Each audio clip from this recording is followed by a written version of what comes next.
안녕하세요, 여러분. 오늘 우리가 만나볼 인물은 이스라엘 역사상 가장 위대한 왕으로 추앙받는 동시에 인간적인 욕망과 죄악으로 얼룩진 삶을 살았던 다윗입니다. 여러분은 다윗하면 무엇이 가장 먼저 떠오르시나요? 거대한 거인 골리앗을 쓰러뜨린 용맹한 소년? 아니면 이스라엘을 통일하고 위대한 왕국을 건설한 영웅? 혹은 아름다운 시편을 지어 하나님을 찬양한 시인 왕? 오늘 영상에서는 그의 빛나는 영광 뒤에 감춰진 어두운 그림자까지 다윗의 삶을 입체적으로 들여다보며 그의 삶이 우리에게 주는 교훈을 함께 나눠보려 합니다. 다윗의 이야기는 단순한 성공담이 아닙니다. 그것은 한 인간의 완전한 여정, 즉 영광과 좌절, 승리와 패배, 믿음과 죄악이 모두 담긴 복합적인 드라마입니다. 1점 들판의 목동. 하나님의 선택을 받다? 다윗은 이스라엘의 작은 마을 베들레헴에서 태어났습니다. 그는 8형제 중 막내로 아버지 이새에게조차 제대로 인정받지 못하고 늘 들판에서 양을 치던 평범한 소년이었습니다. 당시 사회에서 막내 아들의 지위는 보잘것없었고 특별한 재능이나 뛰어난 외모를 가진 것도 아니었습니다. 하지만 하나님은 사람의 외모나 능력이 아닌 마음의 중심을 보셨습니다. 이스라엘의 첫 번째 왕 사울이 하나님께 불순종을 거듭하자 하나님은 예언자 사무엘을 보내 새로운 왕을 찾게 하셨습니다. 사무엘이 이새의 집에 도착했을 때 이새는 7형들만 소개했습니다. 막내 다윗은 들판에서 양을 치고 있었기 때문입니다. 사무엘상 16장 7절의 말씀처럼 여호와께서는 사람이 보는 것을 보지 아니하시나니 사람은 외모를 보거니와 나 여호와는 중심을 보느니라 하는 말씀이 다윗의 삶을 가장 잘 보여줍니다.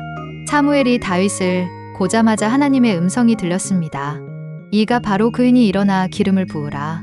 다윗은 기름 부음을 받은 후에도 오랫동안 왕의 자리에 오르지 못했습니다. 오히려 사울왕의 질투와 박해를 피해 광야와 산간지대를 떠돌며 도망 다니는 힘든 시간을 보냈습니다. 때로는 적국인 블레셋으로 피해야 할 정도로 절망적인 상황에 처하기도 했습니다. 그러나 이 시기는 다윗에게 하나님의 인도하심과 보호하심을 깊이 체험하는 영적인 훈련의 시간이었습니다. 이 과정에서 다윗은 하나님에 대한 완전한 신뢰를 배웠고 훗날 위대한 왕이 될 수 있는 인격적 기초를 다졌습니다. 2점 거인을 쓰러뜨린 용기. 믿음의 승리. 다윗의 생애에서 가장 드라마틱하고 상징적인 사건은 단연코 거인 골리앗과의 싸움입니다. 이 사건은 다윗이 아직 소년이었을 때 일어났으며 그의 운명을 결정적으로 바꾼 전환점이었습니다. 당시 이스라엘과 블레셋은 엘라 골짜기에서 대치하고 있었습니다. 블레셋의 거인 전사 골리앗은 키가 6규빗 한 뼘, 즉 약 3m에 달하는 거구였습니다. 그는 매일 이스라엘 진영 앞에 나와서 1대1 결투를 신청하며 이스라엘 백성과 하나님을 모독했습니다. 사울왕을 비롯한 모든 이스라엘 군사들이 두려움에 떨며 감히 나서지 못하고 있었습니다. 이때 다윗은 군대에 나가 있는 형들에게 아버지가 보낸 음식을 전해주기 위해 전장에 왔습니다.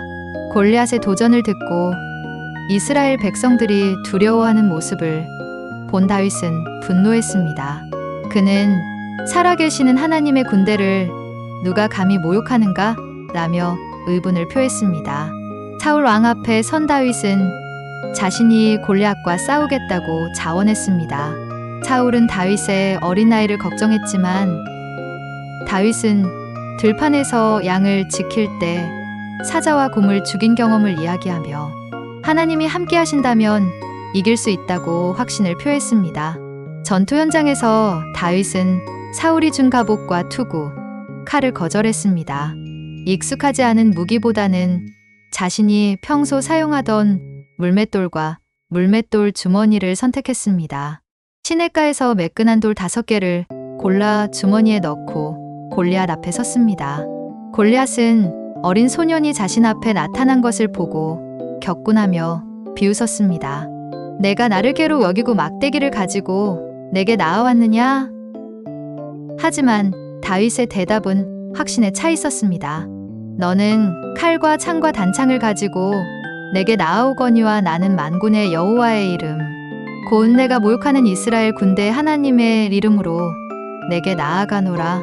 오늘 여호와께서 너를 내 손에 넘기시리니 내가 너를 쳐서 내 목을 베고 블레셋 군대의 시체를 오늘 공중의 새와 땅의 들짐승에게 주어 온 땅으로 이스라엘의 하나님이 계신 줄 알게 하겠고 또 여호와의 구원하심이 칼과 창에 있지 아니함을 이 무리로 알게 하리라.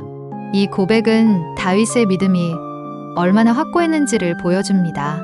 그는 자신의 힘이나 기술에 의존하지 않았고 오직 하나님의 능력을 신뢰했습니다. 골리앗이 달려올 때 다윗도 담대하게 달려나가며 물맷돌을 던졌습니다. 그 돌은 정확히 골리앗의 이마에 박혔고 거인은 땅에 엎드러졌습니다. 다윗은 골리앗의 칼로 그의 목을 베어 완전한 승리를 거두었습니다. 이 승리는 단순한 개인의 무용담이 아니었습니다. 그것은 하나님의 살아계심과 능력을 온 세상에 증명한 신앙의 승리였습니다. 이 사건으로 다윗의 이름은 온 이스라엘에 알려졌고 그는 영웅으로 추앙받기 시작했습니다. 참점, 권력의 정점과 인간적 욕망의 함정? 다윗이 마침내 이스라엘의 왕이 된 후 그의 통치는 황금기를 맞았습니다. 그는 뛰어난 군사 전략가이자 정치가였으며 이스라엘을 강력한 통일 왕국으로 발전시켰습니다. 예루살렘을 수도로 정하고 주변국들과의 전쟁에서 연승을 거두며 영토를 크게 확장했습니다. 하지만 권력의 절정에서 다윗에게 치명적인 시험이 찾아왔습니다. 승승장구하던 그의 삶의 어두운 그림자가 드리워지기 시작한 것입니다. 모든 사람이 존경하고 따르던 왕이 한순간에 욕망에 무너지는 충격적인 사건이 발생했습니다. 차점 영웅의 몰락 밧세바 사건과 그 파멸적 결과. 어느 봄날 저녁 다윗은 왕궁 옥상에서 산책하다가 목욕하는 한 여인의 아름다운 모습을 보게 됩니다. 그 여인이 바로 밧세바였습니다. 다윗은 그녀의 아름다움에 매료되어 신하들을 시켜 그녀를 궁으로 불러들였고 결국 그녀를 범하게 됩니다. 문제는 여기서 끝나지 않았습니다. 밧세바가 임신하게 되자 다윗은 자신의 죄를 숨기려 했습니다. 밧세바의 남편 우리아는 다윗의 충성스러운 군인 중 하나였습니다. 다윗은 전쟁터에서 돌아온 우리아가 집에서 아내와 함께 지내도록 했지만 우리아는 동료들이 전장에서 고생하는 동안 자신만 편안히 지낼 수 없다며 왕궁 문에서 잠을 잤습니다. 다윗의 계획이 실패하자 그는 더욱 악한 계획을 세웠습니다. 군대 사령관 요압에게 비밀 편지를 보내 우리아를 가장 치열한 전투 현장에 배치하고 다른 군사들은 뒤로 물러나게 하여 우리아가 죽도록 만들었습니다. 결국 충성스러운 우리아는 전사했고 다윗은 밧세바를 아내로 맞아들였습니다. 하지만 하나님께서는 이 모든 일을 보고 계셨습니다. 하나님은 예언자 나단을 다윗에게 보내셨습니다. 나단은 다윗에게 한 부자와 가난한 사람의 비유를 들려주었습니다. 부자는 많은 양과 소를 가지고 있었지만 손님을 대접하기 위해 가난한 사람의 유일한 어린 암양을 빼앗아 잡았다는 이야기였습니다. 이 이야기를 들은 다윗은 분노하며 그런 사람은 죽어 마땅하다고 외쳤습니다. 그때 나단이 당신이 바로 그 사람입니다 라고 선언했습니다. 다윗은 마침내 자신의 죄를 깨달았고 내가 여호와께 죄를 범하였노라며 즉시 회개했습니다. 그러나 죄의 대가는 혹독했습니다. 나단은 하나님의 말씀을 전했습니다. 다윗의 집안에 영원히 칼이 떠나지 않을 것이며 그가 은밀히 행한 일의 결과로 그의 아내들이 백주의 욕을 당할 것이라고 했습니다. 밧세바와의 사이에서 태어난 첫째 아들은 병들어 죽었고 다윗이 금식하며 기도했지만 하나님의 뜻을 막을 수 없었습니다. 5점 가정의 파괴와 아들의 반역. 죄의 결과는 다윗의 가정을 완전히 파괴했습니다. 그의 아들 암논이 이복누이 다말을 강간하는 사건이 일어났고, 이에 분노한 압살롬이 2년 후 암논을 죽이고 도망가는 일이 벌어졌습니다. 다윗의 가정은 형제간의 증오와 복수로 얼룩졌습니다.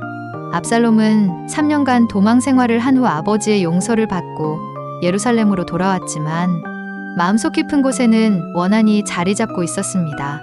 그는 점차 백성들의 마음을 얻으며 반역을 준비했고 마침내 아버지를 상대로 쿠데타를 일으켰습니다. 다윗은 가장 사랑하는 아들의 반역 앞에서 예루살렘을 떠나 도망가야 했습니다. 맨발로 감람산을 넘으며 눈물을 흘리는 다윗의 모습은 한때 영웅이었던 왕의 몰락한 모습을 극명하게 보여주었습니다. 결국 압살롬은 전투에서 죽임을 당했고, 이 소식을 들은 다윗은 내 아들 압살롬아, 내가 너를 대신하여 죽었더라면 이라며 통곡했습니다. 6점 회개와 하나님의 용서, 그리고 영광의 재건. 그러나 다윗의 위대함은 그의 승리나 성공에만 있지 않았습니다. 진정한 위대함은 그의 철저한 회개에 있었습니다. 그는 자신의 죄를 숨기거나 변명하지 않고 하나님 앞에 엎드려 자신의 모든 잘못을 고백했습니다. 시편 51편은 다윗이 자신의 죄를 깨달은 후 지은 참회시로 인류 역사상 가장 아름답고 깊이 있는 회개의 기도 중 하나입니다. 하나님이여, 주의 인자를 따라 내게 은혜를 베푸시며 주의 많은 긍휼을 따라 내 죄과를 지워주소서. 나의 죄악을 많이 씻으시며 나의 죄에서 나를 깨끗하게 하소서. 하나님은 다윗의 진심 어린 회개를 받으시고 그를 용서하셨습니다. 비록 죄의 결과는 감당해야 했지만 하나님과의 관계는 회복되었습니다. 이 용서 덕분에 다윗은 다시 일어설 수 있었고 혼란에 빠진 이스라엘을 재건할 수 있었습니다. 다윗은 정치적, 군사적 능력뿐만 아니라 하나님을 향한 깊은 신앙을 바탕으로 통치했습니다. 그는 예루살렘을 수도로 확고히 정착시키고 성전을 지을 준비를 했으며 하나님을 찬양하는 시편을 수없이 많이 남겼습니다. 다윗의 삶은 넘어지고 실패했음에도 불구하고 다시 일어설 수 있는 힘이 바로 하나님의 용서와 회개에 있음을 우리에게 보여줍니다. 후에 하나님은 다윗에게 메시아 언약을 주셨습니다. 다윗의 후손 중에서 영원한 왕이 나올 것이며 그의 나라는 영원할 것이라는 약속이었습니다. 이 약속은 결국 예수 그리스도를 통해 성취되었습니다. 7점 다윗의 삶이 우리에게 주는 교훈. 다윗의 이야기는 우리에게 여러 깊은 교훈을 줍니다. 첫째, 외모가 아닌 마음의 중심을 보시는 하나님의 시선입니다. 다윗처럼 우리는 비록 보잘것없어 보일지라도 하나님은 우리의 마음을 보시고 우리를 들어 사용하실 수 있습니다.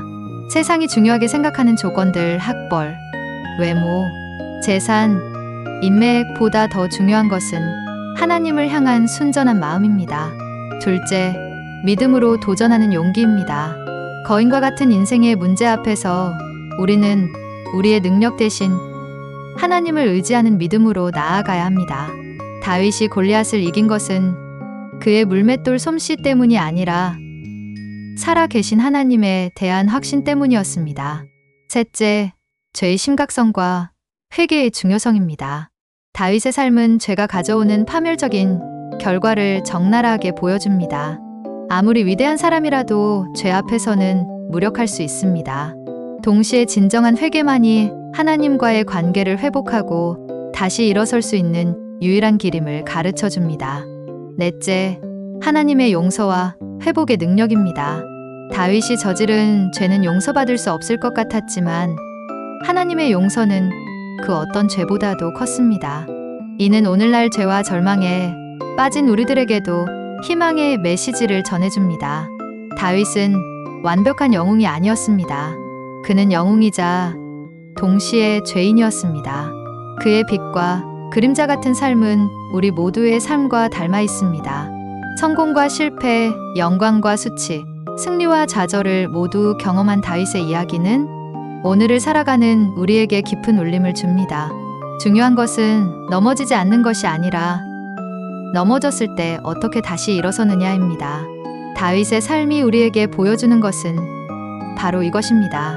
하나님의 용서하심 앞에서 진정으로 회개할 때 우리는 다시 일어설 수 있고 새로운 시작을 할 수 있습니다. 여러분의 삶 속에서 다윗의 삶을 되새기며 하나님이 여러분을 향해 어떤 계획을 갖고 계신지, 또 혹시 회개해야 할 부분은 없는지 고민해 보는 시간이 되기를 바랍니다. 다윗처럼 우리도 모두 불완전한 인간이지만 하나님의 은혜 안에서 새롭게 변화될 수 있는 존재임을 기억하시길 바랍니다.